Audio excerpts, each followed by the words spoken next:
इचलकरंजी शहरामध्ये सुळकूड पाणी योजनेतून पाणी मंजूर करण्यात गेल्या 2.5 वर्षापासून गेल्या काही दिवसापासून हसन मुश्रीफ यांनी गेल्या वर्षी कोल्हापूर येथे कलेक्टर ऑफिसमध्ये बैठक झाली होती, रक्तपाती भाषा केली होती। तेव्हापासून इचलकरंजी सुळकूड कृती बचाव समितीच्या वतीनं हसन मुश्रीफ यांना इचलकरंजी शहरामध्ये येऊन देणार आहेत। आज इचलकरंजी शहरामध्ये आपण जर बघितलं तर हसन मुश्रीफ इचलकरंजी शहरामध्ये त्यांचं आगमन होणार आहे आणि आपण जर बघितलं तर इचलकरंजी कृती समिती ही त्यांना विरोध करत आहे। प्रांतकार्य चौकामध्ये त्यांना काळे झेंडे दाखवणार आहेत। इचलकरंजी शहराला रक्तपाताची ज्यांनी पालकमंत्र्यांनी ज्यांनी भाषा केली त्यांना इचलकरंजीत येऊ देणं असा पवित्र गेल्या काही दिवसापासून घेतला होता, पण वारंवार बैठक घेऊ असं सांगून तोंडाला काळे पुसण्याचा कार्यक्रम पालकमंत्री मुख्यमंत्र्यांनी केला होता। पण इचलकरंजी कृती समितीने आज इचलकरंजी शहरामध्ये काही विविध उद्घाटनासाठी ते इचलकरंजी शहरामध्ये येणार होते, पण इचलकरंजी शहरामध्ये आज हसन मुश्रीफला सुळकूड पाणी योजना मंजूर झाली पाहिजे, हसन मुश्रीफांना काळे देणार या पवित्र ठाम होते। पण आपण इचलकरंजी शहरातील जर बघितलं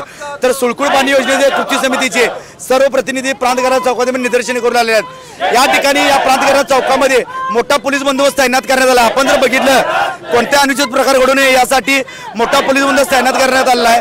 जर काही तणाचं वातावरण जर झालं तर रॅपिड ॲक्शन फोर्स बनवण्यात आले आहे। जर सगळ्या बाजून जर बघितलं तर या कृती समिती सुळकूड पाणी कृती समिती सध्या आक्रमक झालं पाहायला मिळते। आपण जर बघितलं तर हसन मुश्रीफ थोड्या वेळातच इथे उद्घाटनासाठी येणार आहे, त्यामुळं काय पुढे घडणार आहे पाण्याचं गरजेचं बनलेलं आहे। कॅमेरा निखिल विजय मी साईनाथ जाधव, TV9 मराठी, इचलकरंजी।